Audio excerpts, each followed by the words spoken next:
host for today. I'm going to say a few introductory words, and then we're going to get on to the meat of the presentation with 3 excellent case studies.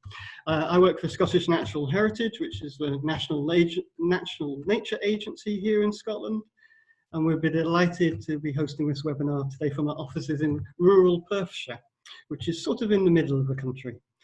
I'm also currently a member of the EUROPARC Federation Council, and I chair the Health and Protected Areas Commission, which has been running for the last 2 years. More on this in a moment.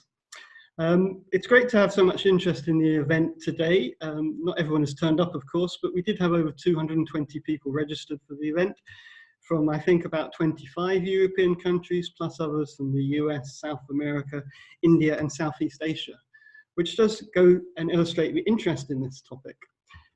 And of course, one of the reasons why this topic has grown in interest is because of the evidence base that has accumulated over the last 10 years. And this slide sums up some of the positive messages about health and nature. I'm not going to go into the detail about the evidence base this morning because we don't have time, and that's probably another webinar in itself. But if you want a really good up-to-date overview of the state of the evidence, I would recommend the EUROPARC Federation presentation made by Dr. William Bird at the recent EUROPARC conference in Latvia, and that's available on the EUROPARC Federation website. But increasingly the evidence is saying that contact with nature is good for us, and that's important because the health side are saying that and the academic side is saying that. And there's also a need out here. In Scotland today, the headline was all about our unsustainable health service, in the sense that financially we're putting nearly 42% of Scotland's budget into the health service now, and that's set to rise to 50%. So we really need to think about a new model of health prevention, which places more emphasis on health prevention. The Commission is actually meeting in Scotland over the next 2 days, and we're planning our next stages of work. But over the last couple of years, we've been putting in place work which we hope will support parks and protected areas across the network to engage in this agenda. One of the things we've done is actually review current activities. So this slide sums up the state of play for parks and protected areas in Europe. There is a great diversity of effort going on. Some parks are heavily engaged, other parks are less engaged, but there's definitely growth in this area. There is lots of good practice developed and developing, and every time we look under a stone, we find new good practice happening, which is really great. There's a strong evidence base. In fact, it's really difficult to keep up with a growing evidence base at the moment. But one of the challenges is how we communicate that better, both within our networks, within our parks and protected areas, but also to other sectors.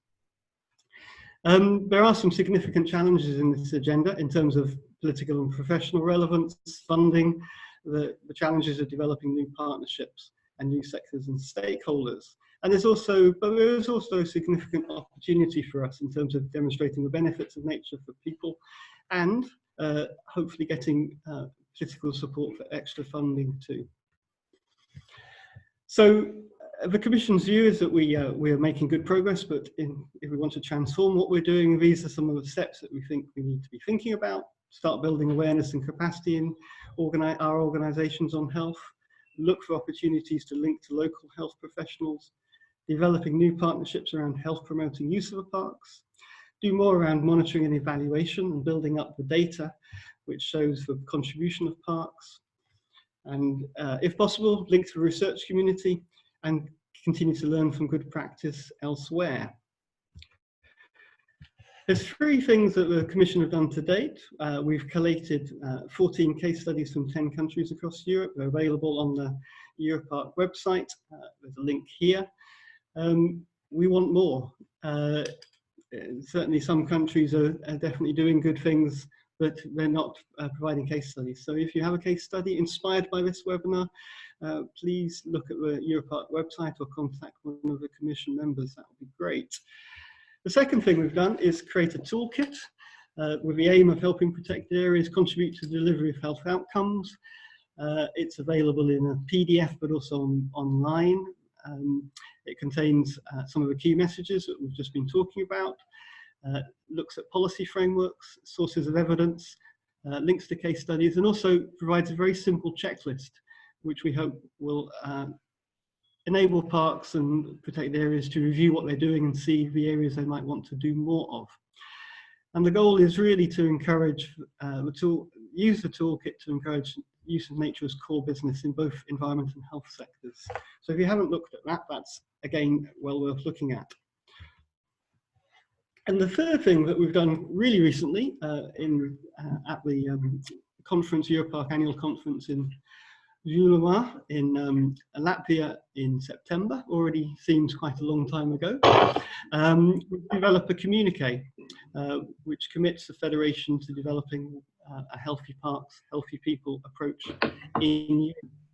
And we're going to hear more about the healthy parks, healthy people approaches from Deb in a moment from Australia. But what's at the heart of this communique or this program is a commitment to deliver more health outcomes for people and to make more parks and protected areas more relevant to an increasingly urbanized Europe, and to make the case, to support the case, to deliver the case of further investment and a strategic approach to parks, protected areas and associated green infrastructure.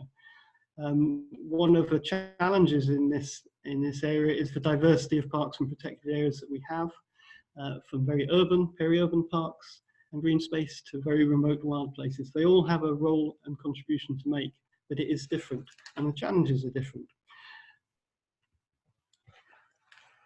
So the Commission is at the moment, in the next couple of days, is looking at what the programme might look like, and these are some of the areas that we're concentrating on around policy and of how that's developed and integrated, and the resources that come with that. Around partnerships, can we establish partnerships at the European as well as the national and local level, which individual parks and protected areas are doing. There's something really important about practice and sharing good practice that exists, but also developing more. And one of the key messages that came out of the discussions at the EUROPARC conference was about addressing health inequalities and spreading the sort of health outcomes across groups which really need them in our societies. There's obviously support, which the Commission's been looking at around evidence-based toolkits and knowledge exchange. And there's something about leadership and particularly champions of this work, both in the environment sector, but also in the health sector. And that's critical to moving this forward. So there are some of our early ideas. We'd love to hear from you after the webinar if you have more. But I'm really pleased now that I'm going to pass over to our first case study from Parks Victoria, who not only is Deb 10 hours ahead of us, so she's working well into her evening, which we're very grateful for, but Parks Victoria have been years ahead of many other parts of the world in developing a healthy parks, healthy people approach. So I'm really excited to hear about that now. So I'm going to hand over to Deb, and I'm going to ask her to begin by saying a few words about herself and also how the concept of healthy parks, healthy people evolved in Victoria. So thank you for listening. Thanks, Pete. A lovely introduction. And hello, everyone. I'll just share my presentation.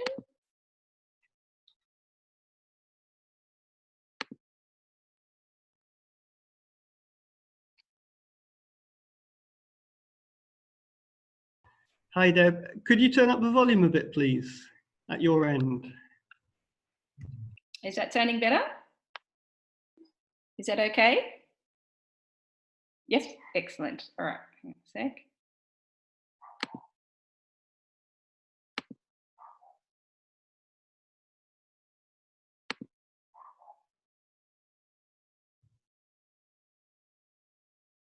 Right, there we go. That seems to be working. So yeah, hello everyone. And yeah, I'm Deborah Prentice from Parks Victoria in Australia.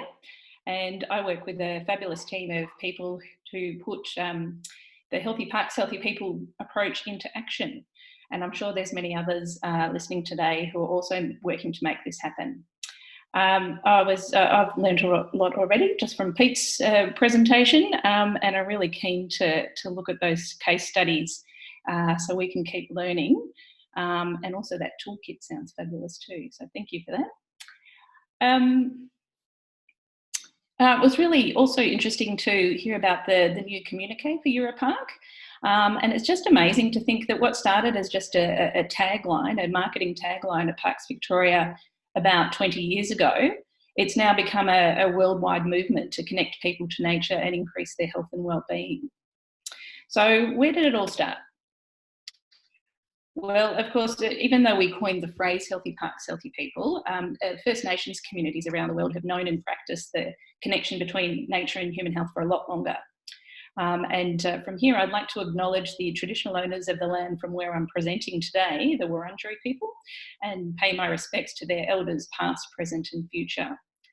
The Australian Aboriginal version of Healthy Parks, Healthy People is, as you can see on the screen there, if you care for country, your country cares for you. So even while caring for our respective countries' natural areas, and even people who never go near parks, I think Pete touched on this before too, we all receive the ecosystem services that are vital to our health. I won't go into the research because I'm sure you're all familiar with it, and Pete's also just given you where to find more information if you need it. But I'll just put up a quick slide on the summary there. First came the marketing tagline, as I mentioned, and then the research and evidence. And then we started attaching programs to it. So we had pram strolls for parents to get out of the house with their newborn babies. They had junior ranger programs for kids and their carers to engage with their local parks. They also had brochures and partnerships.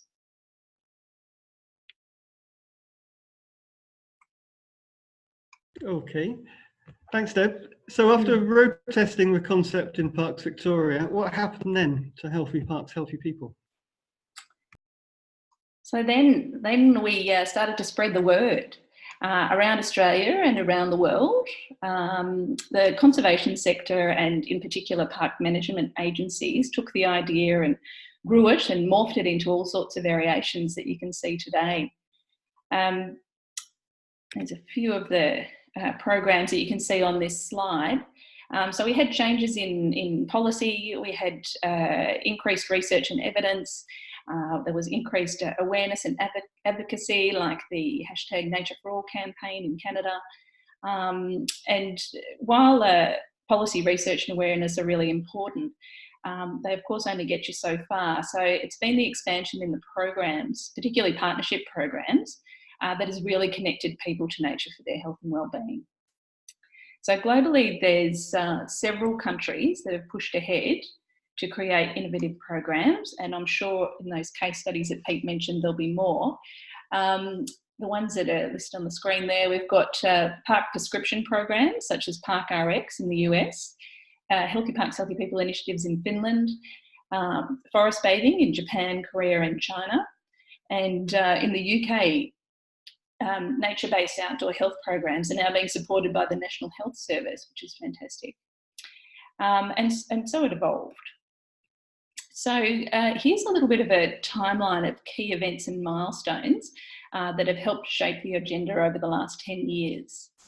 And a lot of them are event-based, and events are a great way to build momentum and harness support from diverse sectors. They drive partnerships and legacies that live on a lot longer after the event itself. So I'll just highlight a few of these. The first one, of course, was Healthy Parks, Healthy People Congress in 2010, which brought together people for the first time to discuss healthy parks, healthy people. The next one along there was in 2014 with the IUCN World Parks Congress. So Parks Victoria, in collaboration with the US National Park Service, delivered Stream 3 out of that Congress, which was improving health and wellbeing. We had 200 speakers over 5 days, delivering 36 sessions. Highlights of the event include this message on the screen there, which was reported by National Geographic the following week, saying the link between ecological health and human health is not a hopeful guess, but a proven reality. And this was kind of backed up as well by a quote that you might have heard from Dr. Jonathan Patz, an expert in global health, who said, "As a medical doctor and public health scientist, it is my professional opinion that conservation biologists can actually save more lives and prevent more illness than the health sector." So whether you agree or not with his opinion, it did serve well as a call to action for the conservation sector that they needed to play a bigger role in human health. There was a couple of other things that came out of the World Parks Congress.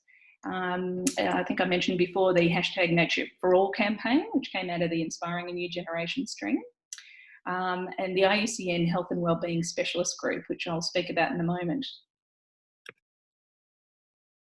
So another event with some great outcomes was the IUCN World Conservation Congress. And this is Resolution 64, which came out of that Congress. IUCN, I'm sure everyone's probably familiar, that they're otherwise known as the conservation arm of the United Nations. So this Resolution 64 requests that the IUCN work in collaboration with the World Health Organization. So now we have the top health and the top conservation bodies being asked to work together. So a fantastic outcome. And as a direct outcome of that resolution, the Health and Wellbeing Specialist Group was set up. So my colleague, Jo Hopkins, sits on that group. And there are 15 specialists from across the world who liaise with many conservation and health partners on those 4 focus areas that you can see there. So mainstreaming health and wellbeing benefits across nature across sectors rather, facilitating partnerships to influence policies and plans, continuing to support building of the evidence, and encouraging the development of standard metrics. Okay, thanks, Deb. That's the international thing really well. Can you tell us a bit more about how parks and protected areas are working with the health sector and other stakeholders in Australia now? I will. Just before I do that, just hang on a sec. There we go. Yes, we're back in Australia. So yes, what's happening now? We had the World Leaders Dialogue at the 15th World Congress on Public Health, which was held in Melbourne. And we had, previously we had health being promoted in those conservation forums in the World Parks Congress.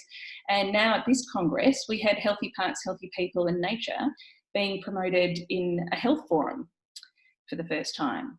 So also for the first time at this Congress, we had the IUCN and WHO, the World Health Organization, jointly delivering this World Leadership Dialogue, which was titled Nature is Good Medicine. So we had an expert panel who discussed the benefits of nature for human health and wellbeing. And at the same Congress, we had our biodiversity strategy was launched. So not at a Parks Congress, but at a Health Congress. So once that had happened, in Victoria, it helped us to set up the joining of Health and Environment by this Memorandum of Health and Nature. So this was signed off by both the Health Minister and the Environment Minister at the Health Congress, actually. And I know other states in Australia also have health and nature agreements. This has continued into strong policy recognition in Victoria with the Victorian Public Health and Wellbeing Plan and Protecting Victoria's Environment, our biodiversity strategy. So both of those recognise the importance of nature for health and wellbeing. So previous slides have shown a few examples of programs from around the world, but I'll just finish off with an example from Parks Victoria. So we've done a lot of the foundational work in policy development, we've built the evidence, and we've advocated for the benefits of nature. So now our focus is on programs. So a good program, according to me, involves mutually beneficial partnerships. And in Victoria, we're partnering with many community and health organisations. Some of them are listed on the screen there. I'm sure you've probably got plenty of your own examples of partnerships that are going well. So these partnerships can be seen across sort of 4 main strategic priorities. So physical settings and facilities. Some will be in our park, some will be shared with other land managers. And an example of a partnership in this context could be with an accessibility organisation who would provide input into how to design settings and facilities to support nature-based health for people with disabilities. Partnering in delivery of on-ground programs or events might mean working with heritage organisations to put a heritage event on in our parks, which we did earlier this year with Heritage Victoria. And and then you attract new visitors who might not be general park visitors, but they're coming for the heritage and hopefully staying for the land. Partnering with health organisations means we can learn how to tailor the message of healthy parks, healthy people to health professionals, so they can better promote the benefits of nature message to their clients or patients, thus providing quality information and resources. And lastly, partnering with academic organisations, of course, will help us to continue to build that evidence and advocacy. So with all of that, this is our most recent result, which is a walking program across our parks. It's led by trained volunteers. It's promoted and supported by our community partners in disability and culture. And we've also pulled together fact sheets for our local allied health organisations with the evidence.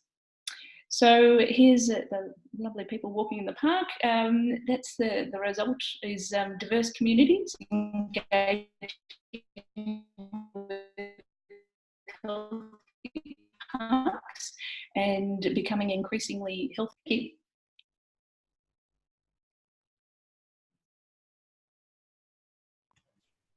Hi Deb, I think we missed the last bit of that. I think the connection went down. Can you still hear us? I can still hear you, yes. Would you like me to repeat any part of it, or? Could you just repeat the last bit? The last bit, did you hear about the walking program? Is that what we're up to? That's where we're up to. Yes, okay. So the walking program, one of our recent programs, led by trained volunteers, promoted and supported by our community partners in disability and culture. And we've also provided fact sheets to our local allied health organisations, which just makes it easier for them to socially prescribe walking in a park. So here's the result, diverse communities engaging with the healthy parks and becoming increasingly healthier. Thank you very much, Deb. I see you've got some Scottish weather on that slide as well, which always helps. Yes, final question for me is a bit of a cheeky question, I guess, about any advice you give the EUROPARC Federation in developing a Healthy Parks, Healthy People programme in Europe. Yes, well, I'd say, because you seem to have all the other things in place, don't forget the programs. The programming part is probably the hardest to achieve, but it has big outcomes. And while grant programs are fantastic, nothing beats sort of sustainability in programs. And often that doesn't take too much capital, but it does take people resources, the partnership managers, the stakeholder managers, the volunteer managers. As I'm sure many participants have experienced, if you take away those key people, the program falls over. So sustainable programs, and of course, keep on going with your other work. It just looks fabulous. Thank you very much. We'll just pause there briefly if any of the other participants have got any questions for Deb. You have to raise your hand now.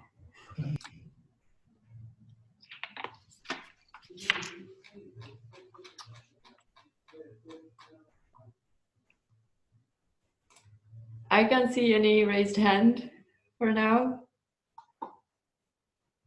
Right, we'll move on then. So we'll come closer to home and we'll draw in a case study, a regional case study from Flanders, Belgium, and Europe. We might have a bit of echo on the screen from time to time because Lisbeth is sitting right next door to me, but we'll try and minimize that. Lisbeth joined the Commission really recently, but with some exciting experience and case study to tell us about. So Elizabeth, perhaps you could begin by just telling everyone a little bit about yourself and the sort of work that you do in Flanders. Yes, hello everybody. I am Lisbeth van Gijzegem from Belgium. I have a background in social education and I work for the regional landscapes in the province of Limburg. And there I coordinate projects around nature and health. So regional landscapes are nature NGOs that are working on the protecting and strengthening of nature and landscapes, but always at the crossroads with other sectors like education, tourism, agriculture, and also health. So for already 1 year now, I'm doing projects around nature and health. Thank you very much. If you'd like to load your presentation, Eric, I think Eric Baird was raising his hand. I've just been told, but if we could just pause Eric until Lisbeth's finished, that would be great. But we have registered, you have a question. So Lisbeth, perhaps you could tell us about the key drivers for thinking about the health agenda in Flanders. Yes. So I think nature NGOs have always been working directly or indirectly on the health and the well-being of people.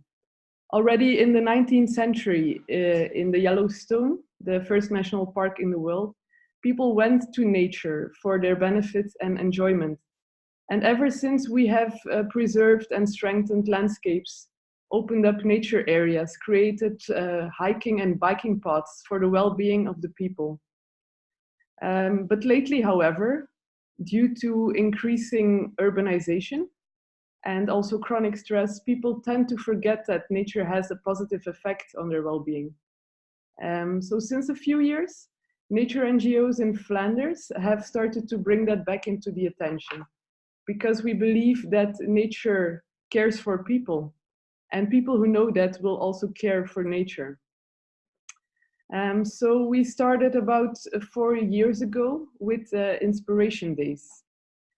We invited employees from nature, health, and other organizations to some of the good practices that were already in place that time.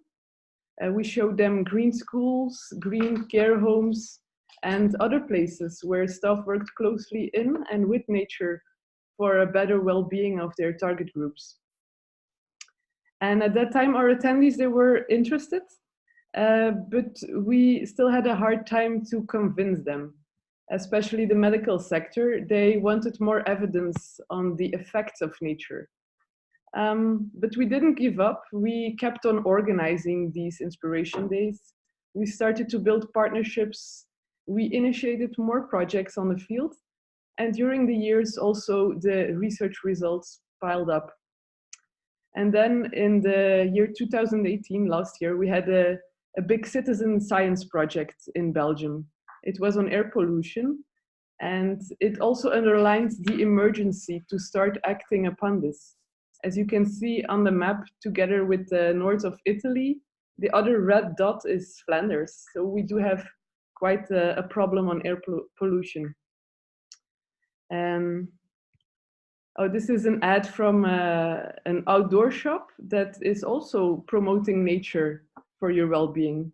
So actually, the beginning of this year, we finally felt that the momentum was there to bring all this together and bring it to a higher level. And the network, it was launched March 2019. Okay, thanks, Elizabeth. Could you tell us a bit more about the network, who's in it, what its aims are, what activity it's going to do? Yes, Pete. So now we have 45 partners already. They come from nature organizations, from health sector. There are hospitals, the health service is involved. There are group practices of GPs and psychologists. Even the umbrella organization of GPs is there. There's the education sector with colleges, universities, and there are local authorities like provinces and cities. Also the Flemish Department on Nature and Forestry and the Flemish Institute for Healthy Lifestyle, which works on the prevention side. So it's a very diverse group of partners, and we are still growing. And actually, a few years ago, we were still trying to convince other organizations, and now they are really willing to be a part of it. So it is a great evolution. So what do we want now with the network? We want more and better accessible nature for all, and we promote the positive effect of nature on health. So we try to develop strategies so people will benefit more from nature with a focus on the most vulnerable people. And how do we do that? We do a lot of things. For example, we organize events. Those are lectures, networking opportunities. We visit each other's projects. We send out newsletters or press articles. We gather and spread research information. So here you see a picture of a health walk by the ranger of National Park Hoge Kempen. And she tries to explain the effects of nature to health in a simple way to the audience. So they are learning why looking at landscapes or listening to birdsong or smelling trees, why is it good for you? Then we also launch and share good practices. This, for example, is a 10,000 Green Steps brochure. It's an initiative from the regional landscapes of Limburg, together with the province and the local healthy lifestyle agency. So it's a booklet with a green health path in every little town in the province. And the nice thing about it is that it is distributed in GPs practices, in pharmacies, physiotherapist practices, especially for people who are not feeling well for different reasons. So we send them out to have a walk in nature. So this is an example of an awareness campaign from our forestry NGO and the health service. And it invites people to exercise in nature for 30 minutes a day during 30 days. And for each participant, they plant a tree. We also set up research projects. This one is a cooperation between the National Park Hoge Kempen and the University of Hasselt, where we try to measure the effect of nature on burnout prevention. So we have 75 participants, and they are divided into 5 groups, 5 conditions. And each condition gets either a traditional psycho-educational approach, or a nature program, or a combination of these, or nothing. That's the control group. And in the end, we like to know what is the exact effect of nature on burnout prevention. It is still ongoing, the research. So if you would like to know about the results, you can contact me. They will be ready, I think, half of next year. Something else, we facilitate policy advice. The network itself does not take a position. We don't provide the policy advice, but it helps partners to connect so that they can join, send out a joint policy advice. And I'm happy to say that we had a recent success with that. We have a new Flemish government since last month, and they have actually built in a section on nature and health in the governmental agreement. So now Flemish government is saying that they will invest more in prevention by designing green schools and care facilities. They enhance cooperation between partners to implement the effect of nature on health, and they will create more accessible and nearby nature. So that is a great news. And also in September of this year, the Flemish Department of Nature and Forestry launched a call for projects on nature nearby in function of health and well-being. And many, many partners have submitted new projects. So we are waiting for the results of that. Okay, thank you, Lisbeth. Really exciting. You're clearly well down the road of developing healthy parks, healthy people approach in Flanders. where do you think you're going to be? What does success look like in a few years' time for your network? So we are really on track now, I think, and we would like to have more people involved, to implement more projects, create more awareness, so eventually more people will be benefiting from the healing effect of nature. My long-term goal would be that also the health department will be investing in these projects, because now it's only the nature department. So we hope that in a few years' time that will happen too. So yeah, I think that was about it for me. Okay. Thank you. Thank you very much. As well as the health department, I hope it will also be the education department and maybe the transport. Definitely, yes. Okay, I think we're going to take some questions now. Each going to remind everyone how best to do that. So I'll just hand over to you. Sorry, let me just apologize to Eric. I didn't see. Sorry. Yes. I will explain once again how to raise hand with the tool. We didn't mean raising hand like on the screen, because we cannot see everyone's webcam. So how to do that? You can click on participants at the bottom, and then a window will show, and you can click on raise hand, and I will see that and invite you to share your experience, opinion, or ask your question.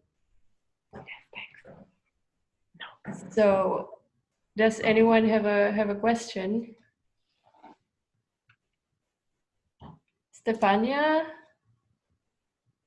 you can ask your question. Yes, good morning to everybody. Thank you very much for the presentations. They were very, very, very interesting, both of them. But I have a question to Lisbeth. I work in Brussels for EUROPARC, and my job is to make visible the work that you are doing on the field and to try to create the same kind of dialogue and connections at European level between different sectors. And part of my job is try to involve health sector in our work. And I see that it's not so easy, because they don't have the knowledge yet, or the perception how protected areas are working for health. So I found very, very interesting the result that Lisbeth mentioned about the involvement of Flemish government, and I would like to know, to have some tips in some way, some advice, how this experience, this good example can be spread in other member states and at European level, how to involve in some way health sector and health professionals and health administrative body in our projects. Thank you. Mm-hmm. Thank you for your question, Stefania. So it has been a process of a few years, actually, where we are showing these examples, where we are talking to people, where we are organizing events with lectures, and where we also have a few champions, like Pete mentioned before. So we have a few doctors in Flanders that are really advocating for this. And I think it's them that are convincing the other ones. Yeah. So if you want, I can bring you into contact with this umbrella organization of GPs, because they are really supporting us.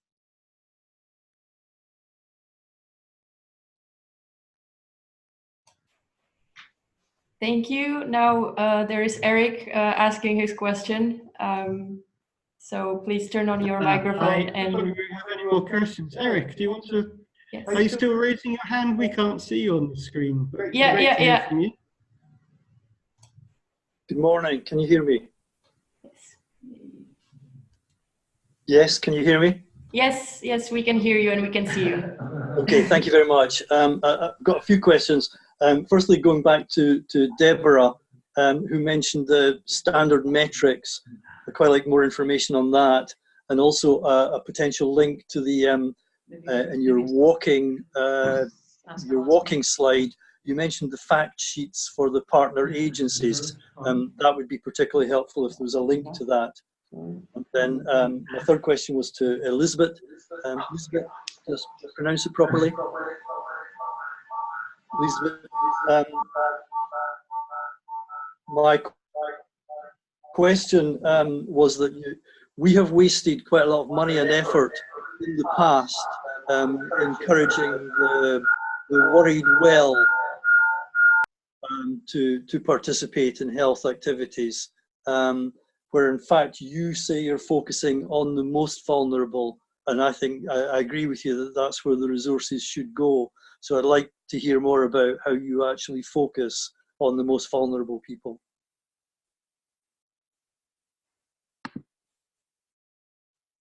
Hi, Eric. Shall I? Oh, sorry, Elizabeth. Did you want to answer first, or are you? You're muted, so I'll go first. Yeah, thanks, Eric. Really good questions. So the first one, I will have to find out for you because that's my colleague who is on that specialist group about the metrics. But when I read that, I was thinking the same thing. I think we're all after good metrics of yeah, how we can measure these things, and that's, I suppose, where the partnerships with research institutions really comes into play. So they can help you with that as well. But I can certainly feed back through EUROPARC with any further information that my colleague has on those metrics. The second one I can help you with, but not just at this moment. We're in the process of putting together a new website for Parks Victoria. And so these fact sheets will be available on that website. Yeah, very soon. They are telling me. They have been telling me very soon, quite a little while. Again, yeah, if you wanted to get in touch with me, I can let you know when they're available. So there'll be two types of fact sheets. The first one will be for the consumers and the visitors, which will be quite simple. And the second one will have a lot of citations in it for the health professionals, which is probably the one that you'd be more interested in. So yeah, thank you.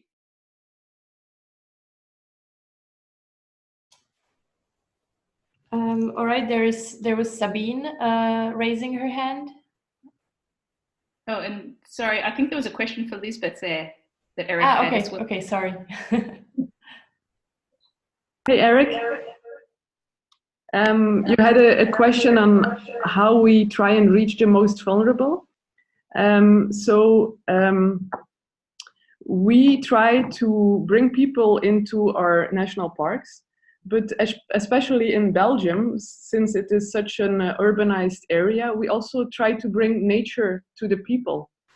So we are doing that by greening places like care homes and schools or psychiatric facilities, or also greening we have some disadvantaged areas. So we bring in more nature and also programs over there to walk with the people. We also have some specific programs on people with health conditions like diabetes or multiple sclerosis. We have created special health walks for them. So we take a nature guide and also a paramedic on the guide, so they feel secure to take these walks. So those are a few of the examples that we are doing in Flanders.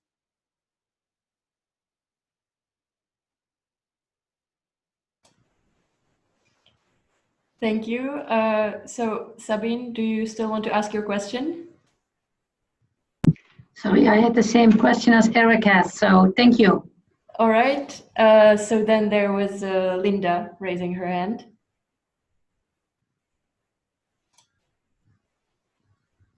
Can you hear me? Yes, we can hear you. Okay, I'd like to support Lisbeth. I'm what they call a company coach, and I take people out on walks. We have something as Fit at Work also. That's a program from the government.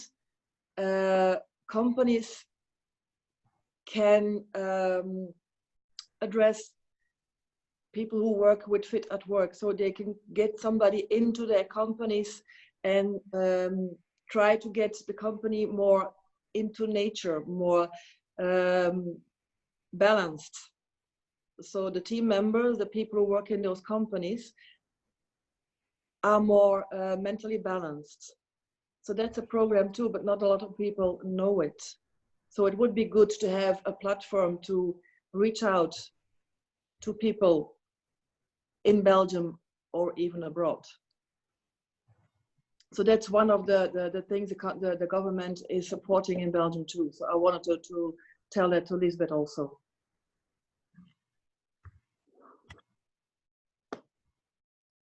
Can you hear me?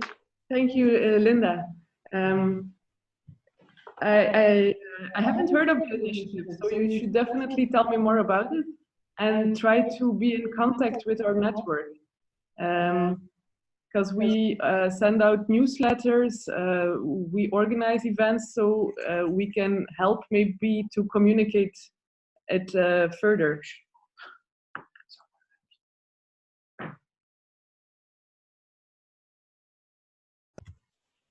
Thank you. I'm just going to jump in there. I think the workplace programs are really quite an exciting element too. One of the things we've been doing in Scotland is working with the health sector in hospital sites, because the fitness of our health workforce is probably not as great as it should be. They're very stressed people, don't have much time to get outdoors. So provision of green space in and around hospital sites and an activation program seems to be quite an important part of the picture. But there will be other healthy workforce programs across, I guess, Europe, which we should probably have a closer look at too. I'm going to suggest we move on to our final case study, if that's okay with people. Save your questions, we'll have another question session at the end.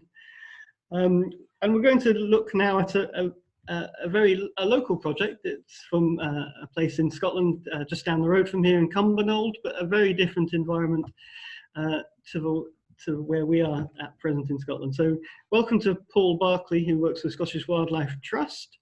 Could you begin, Paul, by just saying a few words about the Living Landscape project that you're involved in Cumbernauld? Certainly. I'm just going to try and share my screen at the moment.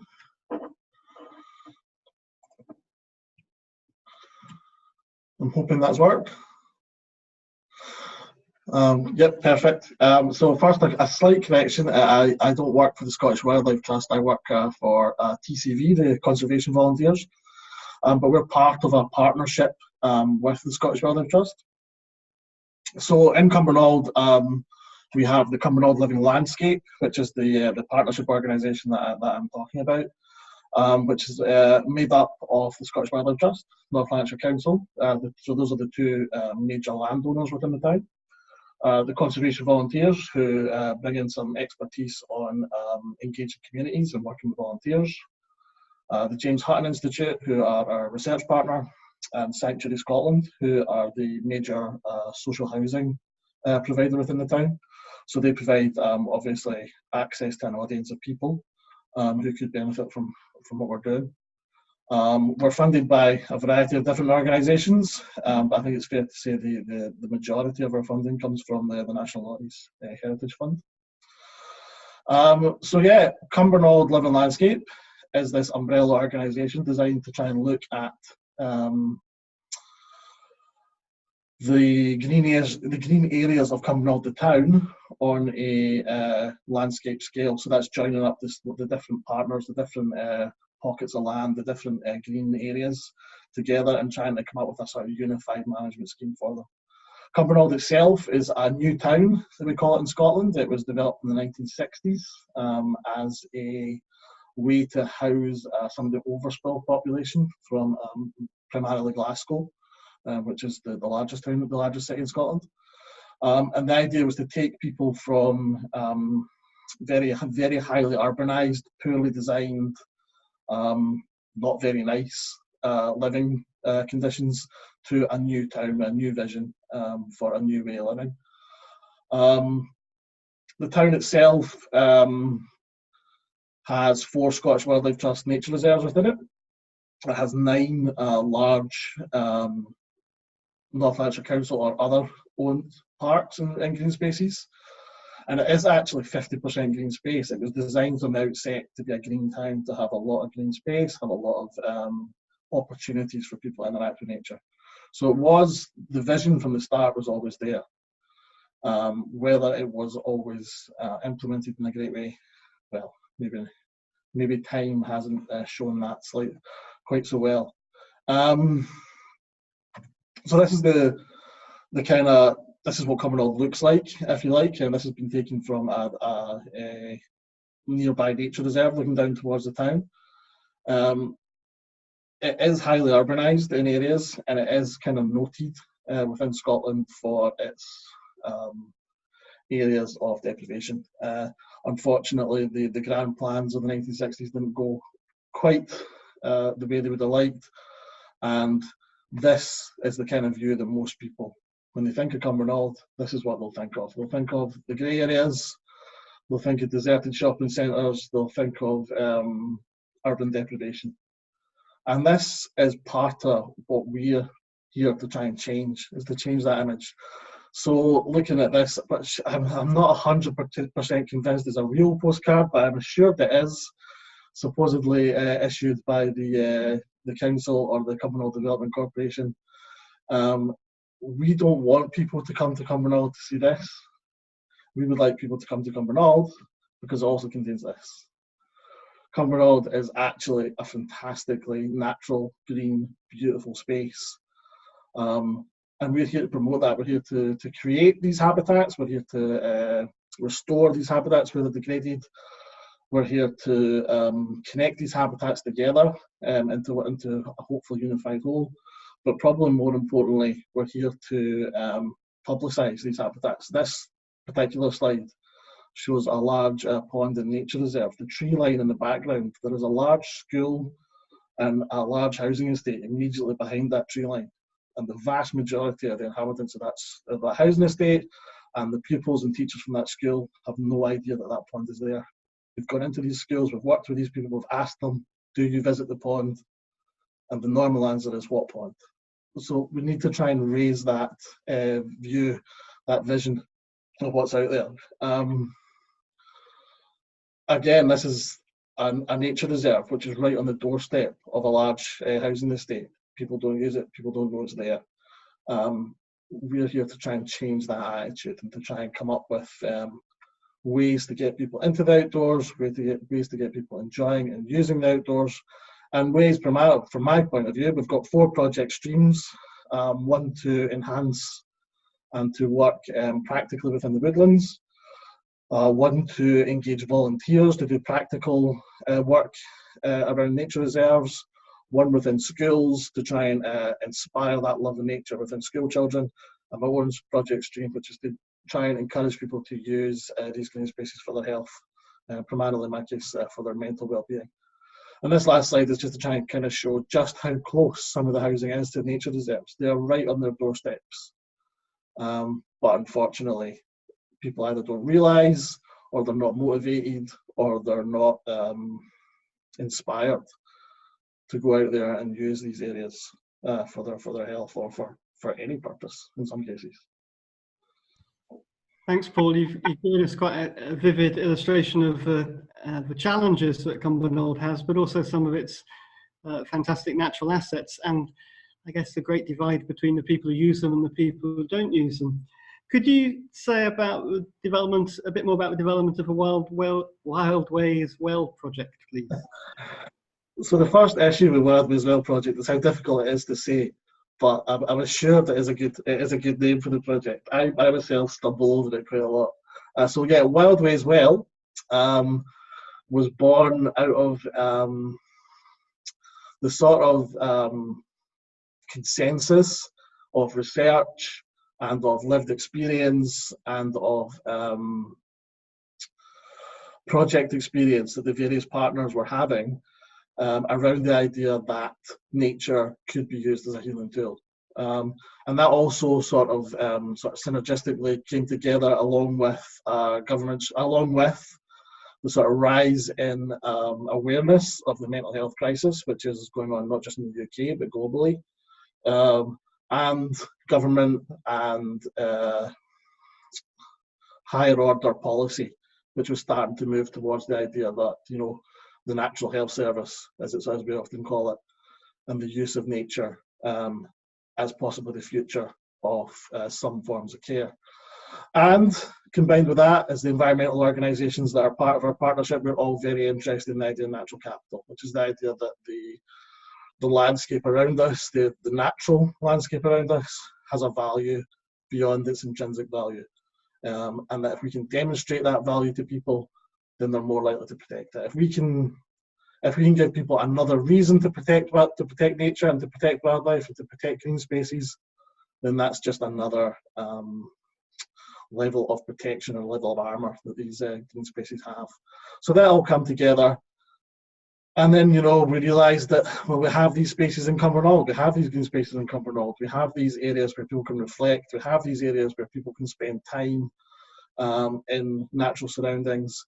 We have these areas where, you know, could inspire people to take on different views in nature. Maybe could inspire their artistic senses, maybe could inspire their scientific desires, maybe could inspire just their need to be outdoors. So along with the inspiration for that, the organisation I work for, the Conservation Volunteers, came up with this idea of traineeships, which was to get trainees in place, embedded within communities, embedded within projects, and giving them some space to innovate, to work out what those areas needed and how we could provide something worthwhile for them. So I was one of those trainees, and I was brought into Cumbernauld. Some of these slides at the moment are just trying to show just how green Cumbernauld is and just how close that relationship to nature can be. This is a kind of drone shot of the town centre of Cumbernauld, which just shows the massive tree cover that we have here. So yeah, I was brought in here as a trainee, and my job was basically to find out what could be done. It was very liberating, and that I didn't have really an end goal. It was just to see what was out there, what could be done, what we could create.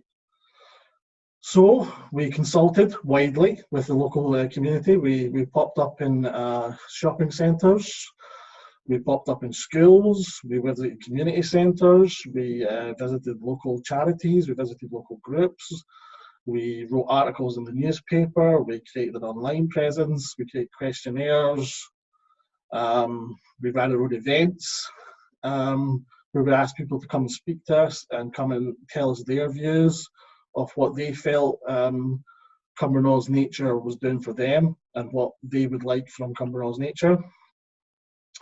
We visited all sorts, and if anybody had an event going on in Cumbernauld, we would turn up with a stand and a bunch of leaflets and questionnaires and some games for the kids or whatever, and just try and engage people and just try and find out exactly what they were looking for. Because we felt there was no point us coming in from outside and imposing something. We had to ask what the people wanted. The idea here was not to engage the traditional audience, so that it's very easy to get the traditional nature lovers out onto nature reserves doing anything. But we wanted to engage the people that don't visit nature reserves, the people who, for whatever reason, think that nature reserves aren't for them. And we wanted to find out why that was and how we could change it. So we also ran a series of pilot Wild Ways Well projects. We worked with schools, we worked with toddlers groups, we worked with charities, we worked with disabled charities, we worked with a variety of organisations and ran different versions of Wild Ways Well, if you like, different streams, and tried to work out which ones worked, which ones didn't, what techniques worked, what people were interested with. And yeah, we came up with, in the end, a series of barriers to overcome and a series of challenges, but also what we thought were a series of solutions to that, which became Wellbeing as well. Okay, thanks, Paul. Do you want to say a bit more about the key elements of a project, but also about the impacts it's had on the individuals taking part? Sure.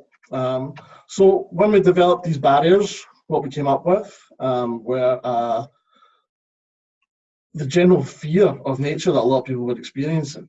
So we came up with the first slide supposed to the first picture there is supposed to show basically a fear of weather, a fear of being outside in anything but perfect weather. And unfortunately, although Scotland is sunny 99% of the time, there is occasions in Scotland where it is cold and wet, and people just don't want to go out in that. So we had to try and overcome that barrier. We had to come over. The next thing that came up was a fear of crime or a fear of antisocial behaviour. We had to engage with that and try and work out why people felt that way.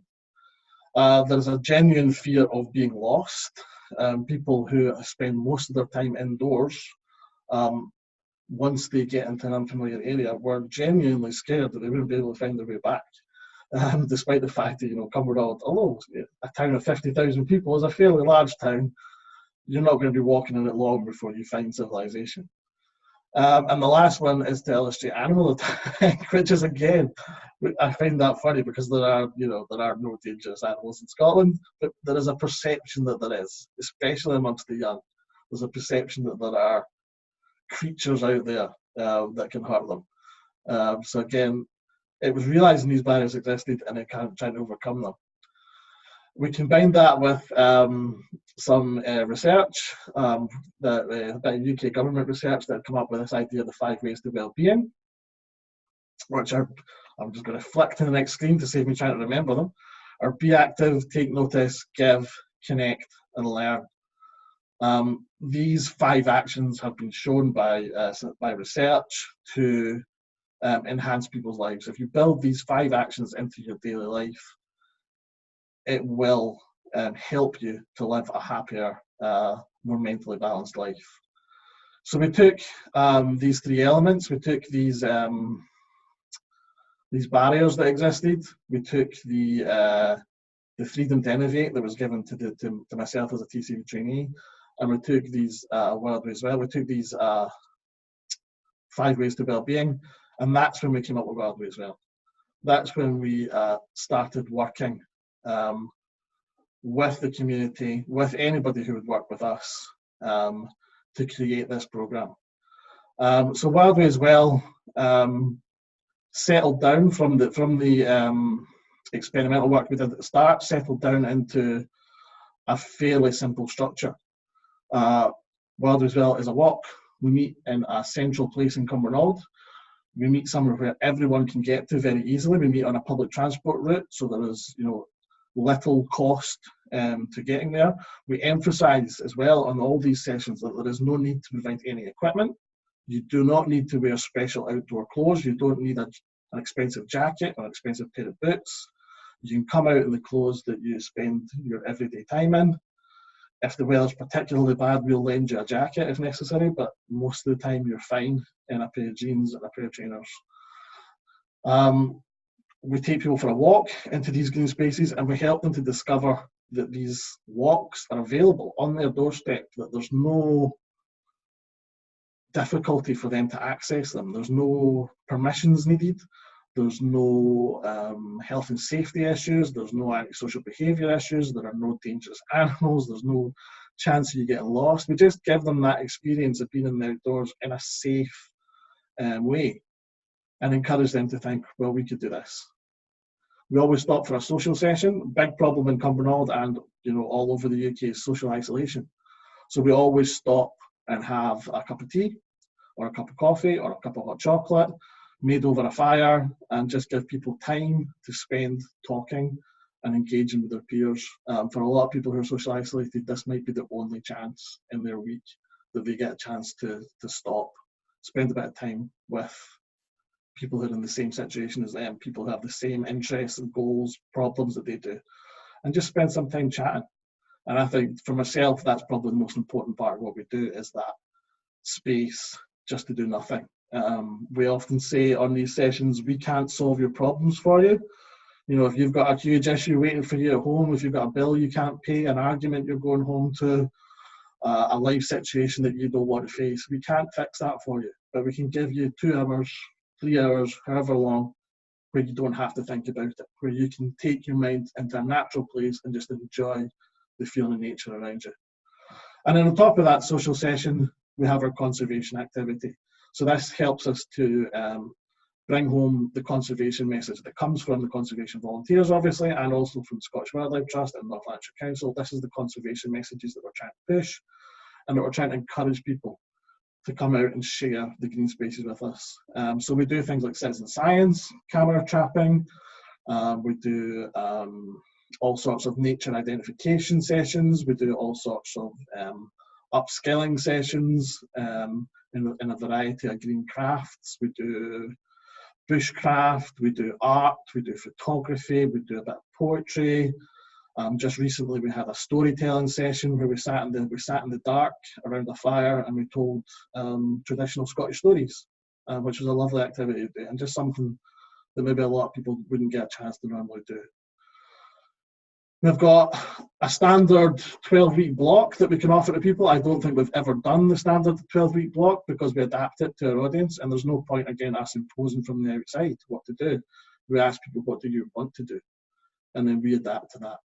So we can do you 12 weeks, we can do you 5 weeks, we can do you 3 weeks, we can do you 24 weeks. We don't care, as long as we get you out there and we get you engaging with outdoors.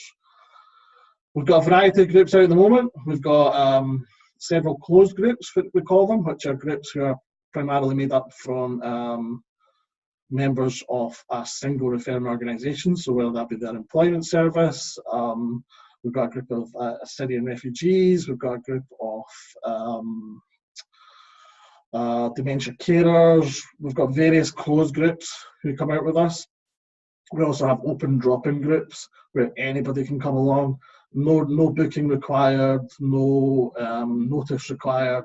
You come along if you feel that you can make it, and you come out with us for a day. You can come out with us for a day, you can come out with us for 6 months, you can come out with us for a year. We don't care. As long as you want to come out, we'll find space for you. We've evolved from our Kelly Kettle into our little glass tea session, which has become a big part of what we do, but we still do our walk.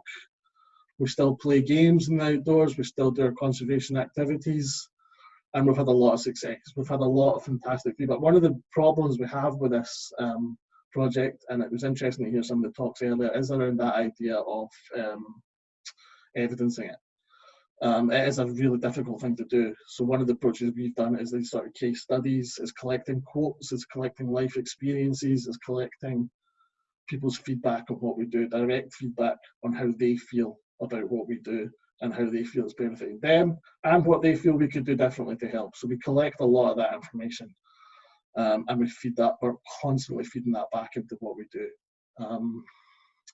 We've got our plans for the future, which are to expand. We now have funding for the next 3 years via the Heritage Lottery, so our plan for the future is to expand what we do, is to make ourselves accessible to more groups. So again, we've run pilots. We've worked with schools for severely disabled children. We've worked with the NHS on providing CPD days and on providing just information days where NHS workers can come and find out what we do and how they can refer to us. We've expanded the amount of work we do out of hours, if you like, so weekends and evenings, to try and make ourselves more available to those people who work, who aren't available on a weekday. And the final slide is meant to illustrate that this is one of her original participants, who is now a trainee himself with us, who is now in about half an hour's time, is about to go out and lead a group on a wild visual session. And we see that as the model for the future. We have a couple of individuals and a couple of groups who are now self-sustaining, so they don't need us anymore. It's kind of, we're constantly talking ourselves out of a job here. What we do isn't rocket science. It's not even particularly difficult. We just need to open a door and let people see how they can walk through it. So that's a big part of what we do for the future.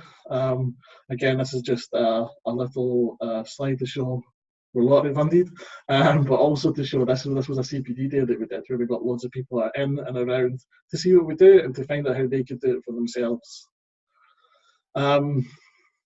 Yeah, obviously we developed a new set of barriers that I've kind of already talked about this slide, but the new set of barriers, which are the idea that, you know, people who are working, people who are disabled, people who don't know we exist, and people who can't find us are just, these are the barriers we're now trying to get across.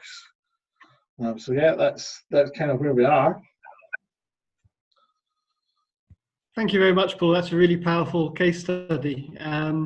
The thing that strikes me about it is that a lot of the activities that you're doing will be familiar across parks and protected areas across the world, but what you've done is actually target those activities, build relationships with the health world and other partners to actually make sure that we're reaching the people who could benefit most from contact with nature, which is great. I've got some questions time now for Paul, and I should also apologise to Marta, who had a question earlier, which we'll come back to in a moment or two.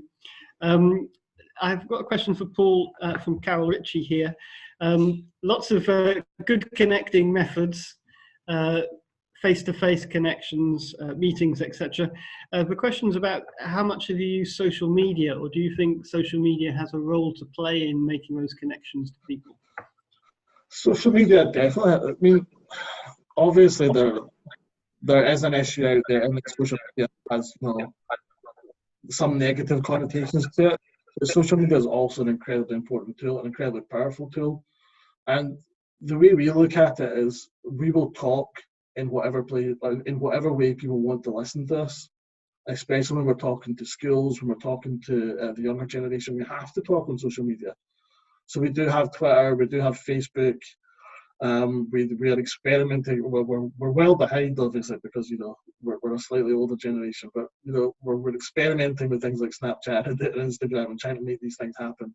And we're talking to our volunteers. We're asking them, how do you want us to engage with you?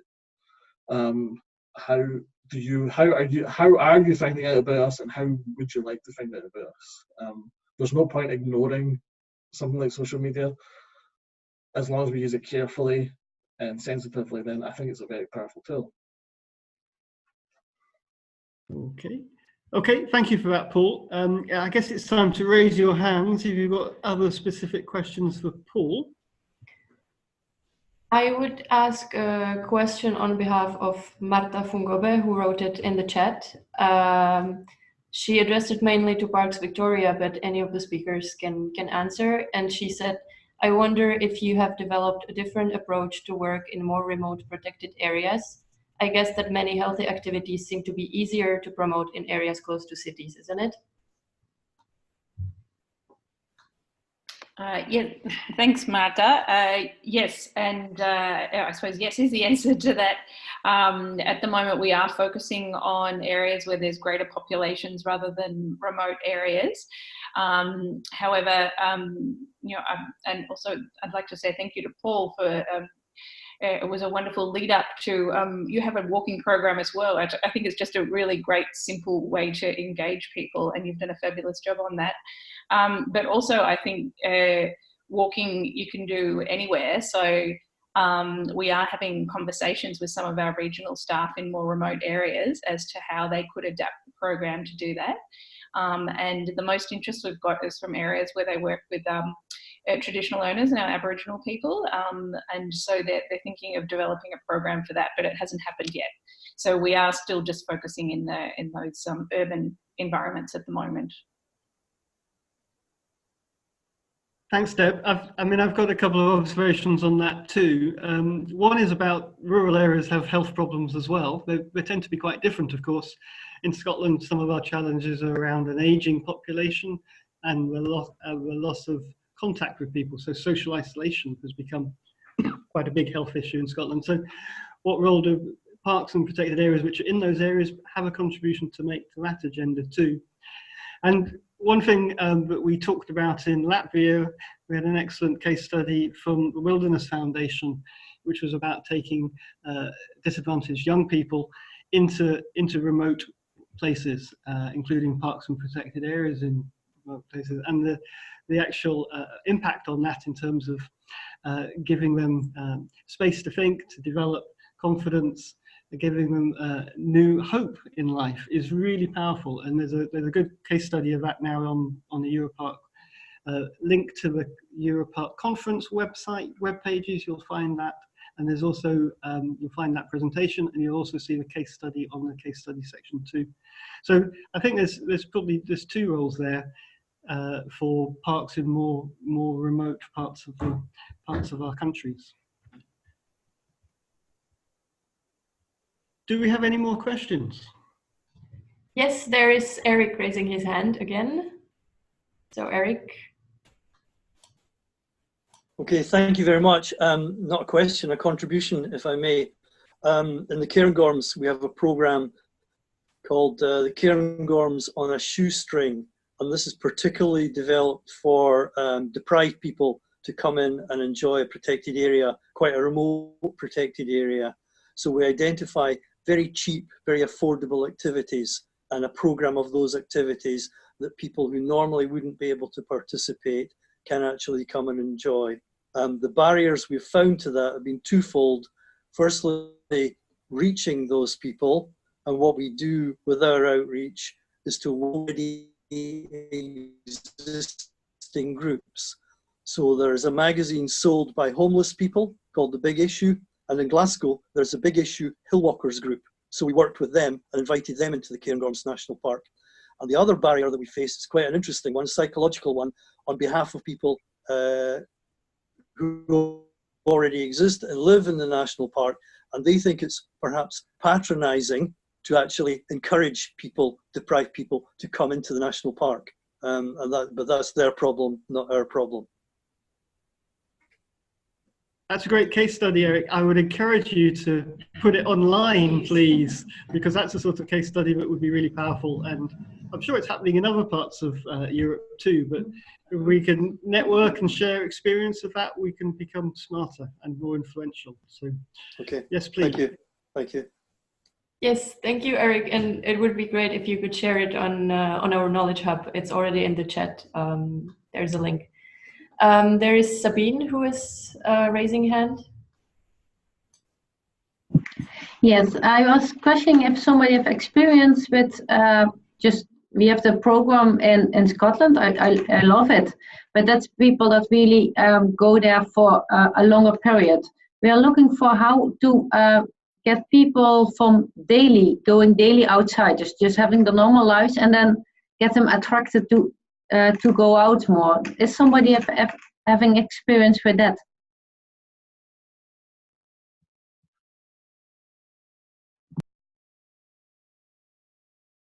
There's silence at this end, so I don't know whether Deb or Paul want to take that on. In some ways, Sabina, Paul's case study was about the everyday and the closeness to nature, so that's probably the closest. But Paul, you might want to add. I'm happy to see. Yeah, for us, the idea of getting people out every day is the idea of getting them out that first time. For a lot of people, there is the perception that the green spaces are not for them. If you haven't been brought up as a child to expect or to enjoy spending time in these green spaces, you do develop as an adult this fear of going into them.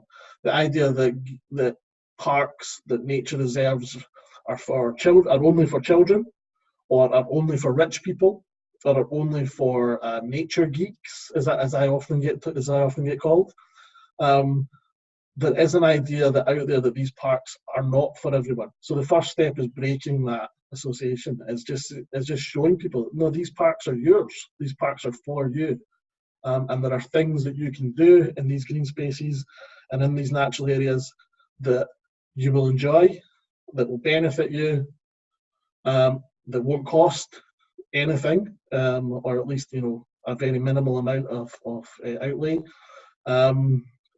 And that it's an important thing to do. It's an important thing to do for yourself. And another aspect as well is also we accentuate the fact that coming out and spending time in these green spaces and improving them in some way, perhaps via conservation activity, is you're also contributing back to your community. You're improving your community by just coming out and spending some time in the outdoors. And that aspect of giving back and of feeling part of something bigger than yourself is a hugely, hugely powerful tool, a hugely powerful human experience. And we find that once we get these people outdoors, once we spend time in the outdoors and the nature reserves, I see the same faces again and again. I see people who used to come on my Wild Ways Well courses sessions who now just go for a walk in the park on their own. They don't need me anymore. And that's the perfect end to that. I think it's the perfect end to a Wild Ways Well session is when you can step away and say, well, I don't need you anymore. I can do this myself. Thank you. Thank you very much. The only thing I'd add to that is that you need green space close to where people live. So greening the cities is a really important, putting nature back into the cities is a really important part of the approach here. Not necessarily for all protected areas, but certainly for local authorities, city states, etc. And national agencies like us. Are there any more questions? There is Katrina who wants to contribute. She wrote that in the chat. So can you please unmute yourself and... I've unmuted. Let me see. Thank you. Start video is where I click, right? Next to the microphone, yes. Hi.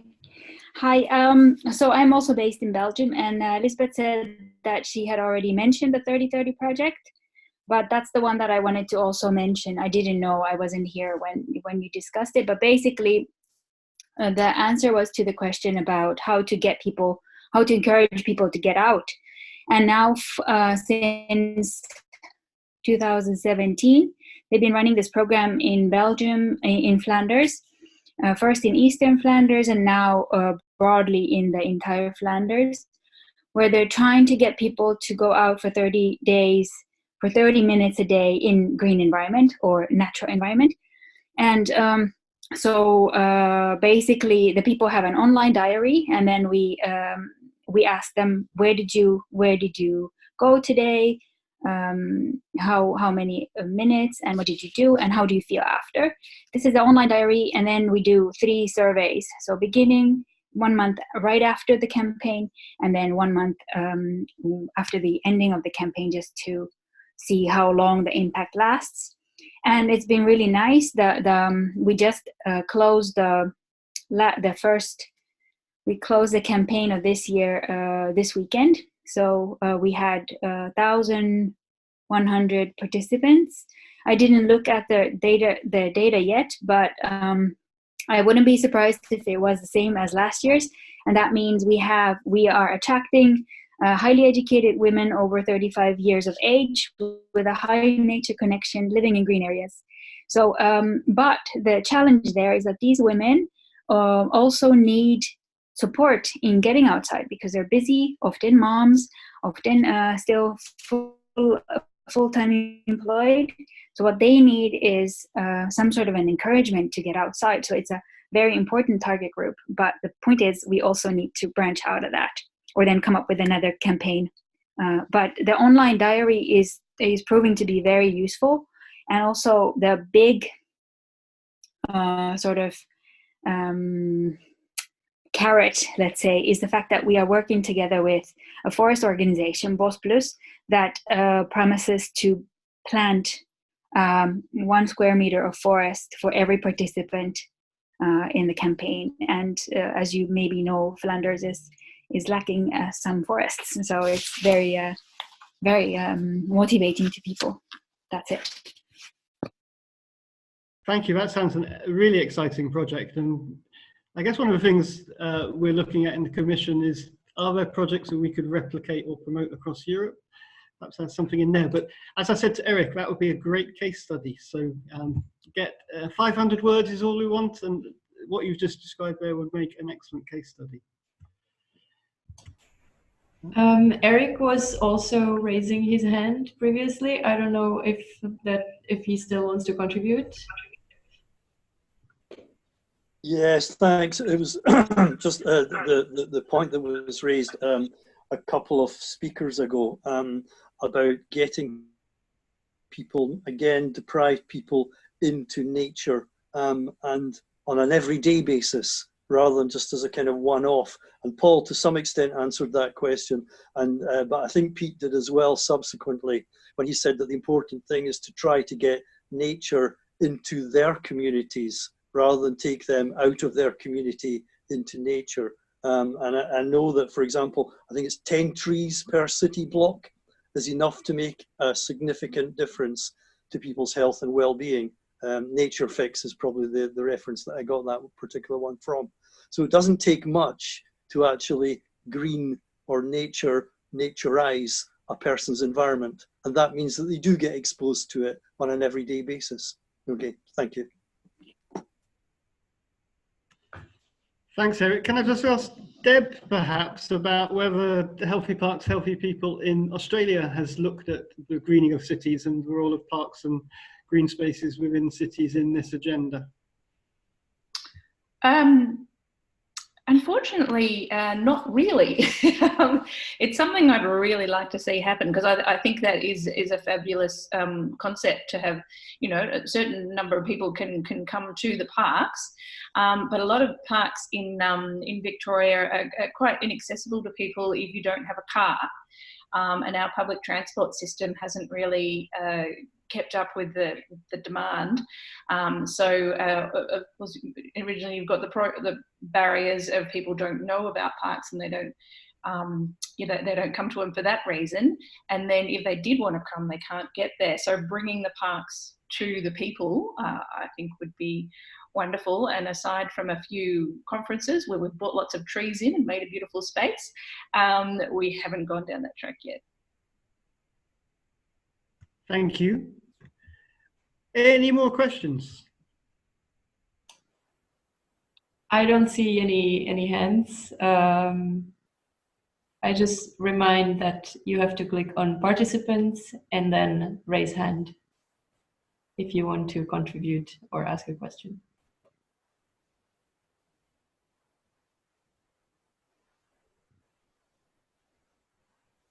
Okay, I think we're probably at the end. So shall I just wrap up by saying thank you to all the participants. It's been a really interesting discussion. Thank you for the case study presenters, because they've been really interesting and hopefully provided a whole range or diversity of perspectives on healthy parks, healthy people. And I guess a couple of reminders, stroke nags, stroke questions at the end for me. So the Commission, as I said, is working up a program for EUROPARC Federation. We'd love to have more case studies. We'd like to have more good ideas too about what should be in the program. If you have ideas, just get in touch with us. That would be really good. One of the things that's happening next year is I'd like to have a plug, is the European Day of Parks, which I can never remember what date it is. 24th of May, thank you, Carol. 24th of May, this year it's about nature is good for your health. So actually we've got a real opportunity to capture some of this experience and promote it at our level of the individual parks, but also in our regions and in our countries across Europe. So a really exciting opportunity to work for. And as you've all taken part in the webinar and have obviously an interest in the subject, I would encourage you to think about what your park or protected area or your organization could do for that event. Okay, I think that's it. Hand back to Misha. Thanks everyone again. Thank you, Pete. I would like to thank you, thank you the case study presenters, Pete for moderating, and everyone for exchanging their ideas on behalf of the EUROPARC Federation. The webinar will be online to download on our website. And I would also like to invite you for the next webinar that will take place on the 27th of November at 11 a.m. So the same time as today. It will be on nature conservation in changing climate from the perspective of a glaciologist and migratory birds conservation. So I hope to see you there. Thank you very much. Have a good day. Bye. Bye.